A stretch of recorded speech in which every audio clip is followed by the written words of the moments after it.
আসসালামু আলাইকুম প্রিয় football fans. Who else? Once again it's Lionel Messi. ওই যে চোখের শান্তি মনের শান্তি এই বাক্য দিয়ে শুরু করলাম, কারণ আমার আসলে ভাষা জানা নেই এই টাইপের জিনিসপত্র কিভাবে ব্যাখ্যা করা যায়, সেটা আমার মতো একজন ছোট কন্টেন্ট ক্রিয়েটরের পক্ষে আসলে সম্ভব নয়। শুধুমাত্র ওই অনুভূতির কথা বললাম, চোখের শান্তি মনের শান্তি, কারণ আমি নিশ্চিত করে বলতে পারি এটা আপনারাও ফিল করছেন। এর বাইরে লিও মেসিকে ব্যাখ্যা করার মতো যথেষ্ট ভাষা জ্ঞান আসলে আমার নেই। আমি বরং ম্যাচের একেবারে শুরু থেকে শুরু করি। আর্জেন্টিনার জন্য ম্যাচটা টাফ হওয়ার কথা ছিল, প্রতিপক্ষের অবস্থা বুঝে বলছিলাম, এবং শুরুর দিকে আর্জেন্টিনা একটা লাইফলাইন পেয়ে গিয়েছিল, যেখানে লাউতারো মার্টিনেজকে ফাউল করার জন্য পেনাল্টির যে একটা সুবর্ণ সুযোগ লিও মেসি যেটা মিস করেছেন, এবং মিস করে প্রমাণ করেছেন যে হতে পারেন তিনি ফুটবল ইতিহাসের সর্বসেরা প্লেয়ার, তবে দিন শেষে তিনিও রক্ত মাংসের মানুষ, ভুল তারও হয়।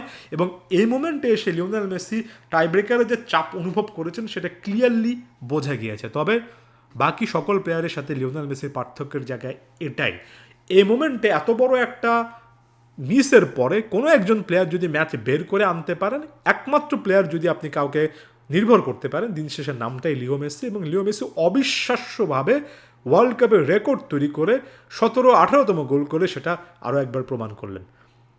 আমি আরও একবার বলছি, অস্ট্রিয়া যে ব্র্যান্ডের ফুটবল খেলে, সব মিলে আর্জেন্টিনার জন্য একটা টাফ ম্যাচ হবে এটা আমি আশা করছিলাম।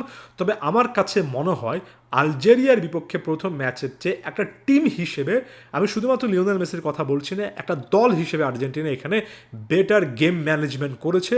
একটা ম্যাচের 90 মিনিটকে নানা ভাগে ভাগ করে যদি আপনি দেখেন, আমার কাছে মনে হয় আর্জেন্টিনা কি ডিফেন্স কি মিডফিল্ড, এমনকি ফাইনাল থার্ডে ছোটোখাটো ভুল বাদ দিলে ম্যাচটা ওয়েল কন্ট্রোলড, আমি আরও একবার বলবো টেম্পোটা দিন শেষে কন্ট্রোল করে ভালোভাবে শেষ করতে পেরেছে।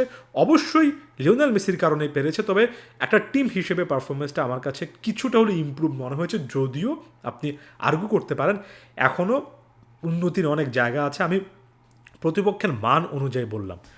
প্রথম ওই মিসটার পরে লিওনেল মেসির উপর প্রবল রকমের চাপ, আর্জেন্টিনার উপর প্রবল রকমের চাপ, এবং চাপটা নিশ্চয়ই আপনারা ফিল করেছেন। পরে 10-15 মিনিট অস্ট্রিয়া কিন্তু যথেষ্ট উপরে উঠে এসে খেলার চেষ্টা করেছে। তবে আর্জেন্টিনার কাছে আমি যে জিনিসটা বলি, আর্জেন্টিনার কাছে খুবই আন্ডার অ্যাপ্রিসিয়েটেড একটা মিডফিল্ড আছে, যেখানে অ্যালেক্সিস ম্যাকঅ্যালিস্টার, এনজো ফার্নান্দেসের ওয়ার্ক রেট, ম্যাকঅ্যালিস্টারের একটা সিডিএম পজিশনে বল কন্ট্রোল, রড্রিগো ডি পলের পজিশনাল মুভমেন্ট, সকল কিছুই এই চাপটা অ্যাবজর্ভ করার ক্ষেত্রে প্রতিপক্ষের খুবই খুবই কঠিন চাপের মুখেও ভেঙে না পড়ার যে একটা সিস্টেম, সেটার পক্ষে কাজ করে। আর্জেন্টিনার এই মিডফিল্ডকে আমি অ্যাপ্রিসিয়েট করতে চাই। আলাদা করে এ ম্যাচে ম্যাকঅ্যালিস্টারের পারফরমেন্স, এনজো ফার্নান্দেসের পারফরমেন্সটা একটা লম্বা সময় ধরে মনে রাখতে চাই, কারণ বল সাধারণত আর্জেন্টাইন প্লেয়ারদের পায়ে থাকে, এবং আমরা বছরের পর বছর দেখেছি এমন সিচুয়েশন আর্জেন্টিনা ভালো খেলে। তবে প্রতিপক্ষকে বলটা দিয়ে, বলের জন্য ধৈর্য ধরে অপেক্ষা করে, সেকেন্ড বলগুলো ডুয়েলগুলো উইন করে, সেখান থেকে আস্তে আস্তে গেমটা কন্ট্রোল করা পারফেক্টলি আর্জেন্টিনা অধিকাংশ সময় করতে পেরেছে, যে কারণে ট্রানজিশনের কোনো না কোনো পিরিয়ড আর্জেন্টিনা পেয়েছে যেখান থেকে গোল এসেছে।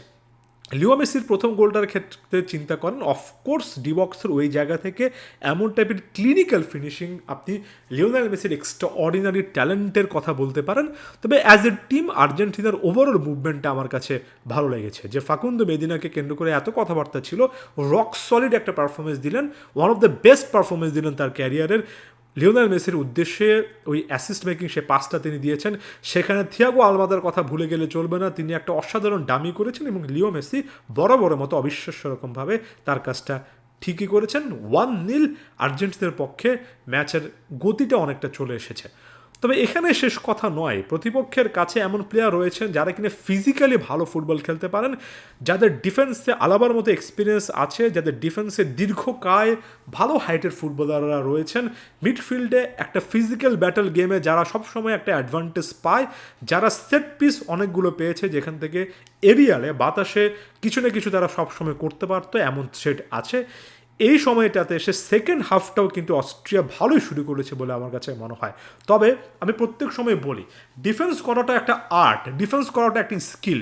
শুধুমাত্র তেরে ফুরে আক্রমণ করা, দুই ফ্ল্যাঙ্ক দিয়ে উইঙ্গার সিচুয়েশন তৈরি করে সেখানে 1 vs 1 ড্রিবলিং করে ডিবক্সের মধ্যে ঢুকে গোল করা, ফুটবলের সৌন্দর্য শুধুমাত্র এটাই নয়। ফুটবলে বল আপনার পায়ে না থাকলে আপনি ওই সময়টাতে কেমন মুভমেন্ট করছেন, আপনি চাপের মুখে কেমন ডিফেন্স করছেন, কেমন ব্লক করছেন, ইন্টারসেপশন করছেন, ট্যাকল করছেন, বল উইন করছেন, এগুলো খুবই খুবই সুন্দর জিনিস। যদি আপনি সেই সৌন্দর্য দেখতে পারেন, সে সৌন্দর্যকে অ্যাপ্রিসিয়েট করতে পারেন। আমার কাছে ডিফেন্সে এমিলিয়ানো মার্টিনেজের সামনে লিসান্দ্রো মার্টিনেজ আরও একটা এক্সাম্পল সেট করার মতো পারফরমেন্স দিয়েছেন। ক্রিস্টিয়ান রোমেরোকে আমি দেখেছি, ফাকুন্দো মেদিনাকে, এমনকি ওটামেন্ডিকেও দেখেছি এই ম্যাচে মেজাজ হারাতে, কার্ড কনজিউম করতে, যেটা অফকোর্স এটা কনসার্ন, এটা রোমেরো এমনকি মেদিনারও খেয়াল রাখতে হবে। তবে লিজান্দ্রো একেবারে আরও একটা রক সলিড পারফরমেন্স দিলেন।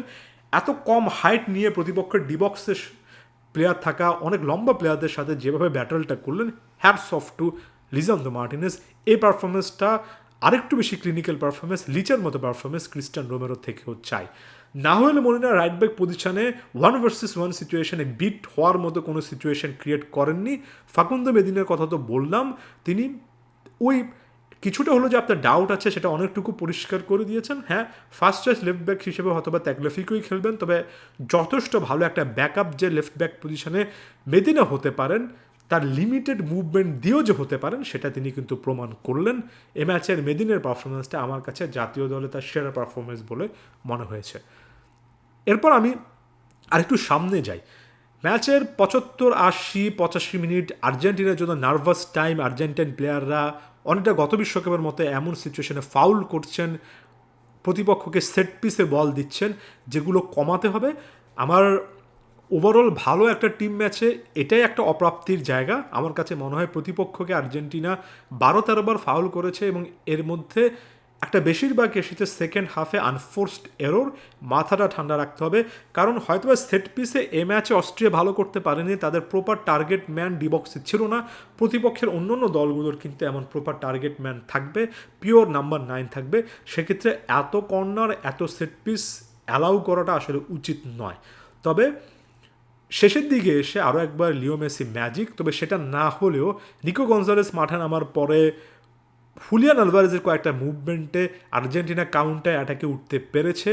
এই যে প্রতিপক্ষের চাপ সামলে কাউন্টার অ্যাটাকে ওঠা, এটাও একটা ফুটবল স্কিল, এটাও দেখতে অনেক সুন্দর লাগে। এখানে নেগেটিভ পয়েন্ট এটাই যে জায়গা থেকে লিও মেসি অবিশ্বাস্যভাবে গোলটা করেছেন, তার আগে হুলিয়ান আলভারেজ আমার কাছে মনে হয় টু মেনি টাচেস তিনি নিয়েছেন। তার সেখান থেকে 1 vs 1 সিচুয়েশনে ফিনিশ করে আসা উচিত ছিল।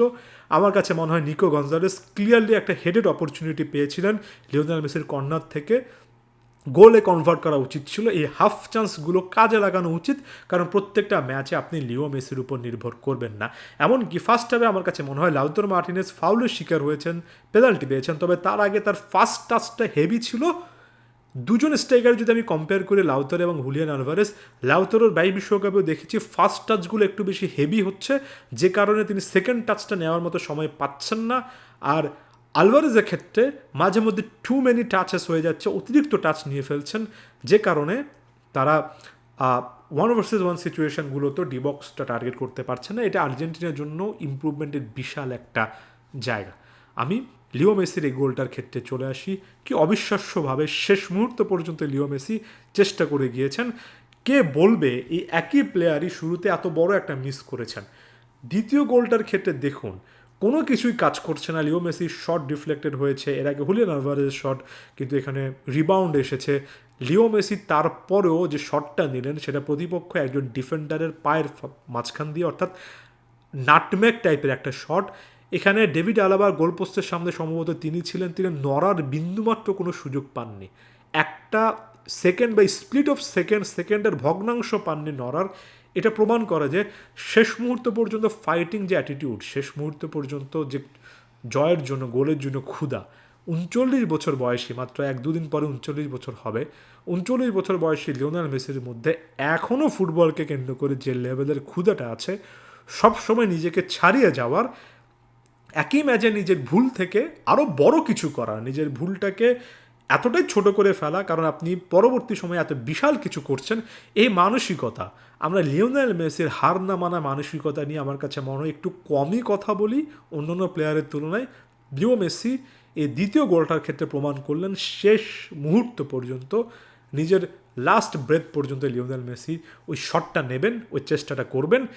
ওই লাস্ট পুশটাই এই আর্জেন্টিনাকে বিশ্বকাপ জয়ী দল কিন্তু বানিয়েছে লিও মেসির ওই লাস্ট পুশ, ওই লাস্ট শটটাই এই লিওনেল স্কালোনির আর্জেন্টিনাকে আসলে ডিফাইন করে।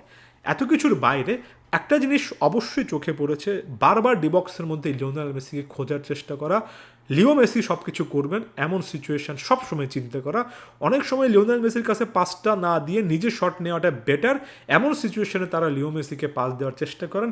এখান থেকে একটু হলেও বের হতে হবে, নিজে কিছু না কিছু দায়িত্ব নিতে হবে। তাই শত শত প্রাপ্তির মাঝখানে লিও মেসির আরও একটা অবিশ্বাস্য আউট অফ দ্য ওয়ার্ল্ড পারফরমেন্সের পাশাপাশি বাকি প্লেয়ারদের আরও বেশি দায়িত্ব নেওয়া উচিত, অতিরিক্ত লিও মেসি নির্ভরতা কমিয়ে নিজেদের কিছু প্রুফ করা উচিত। এটা এই ম্যাচ থেকে আমার সবচেয়ে বড় শিক্ষা। তবে শিক্ষার ব্যাপারটা পরে আসবে, আগে লিও মেসির এই অসাধারণ ম্যাজিক্যাল বিশ্বকাপে আরও একটা অবিশ্বাস্য রকমের পারফরমেন্সের এই সময়টা আপনাদের সাথে উপভোগ করতে চাই। ধন্যবাদ সবাইকে।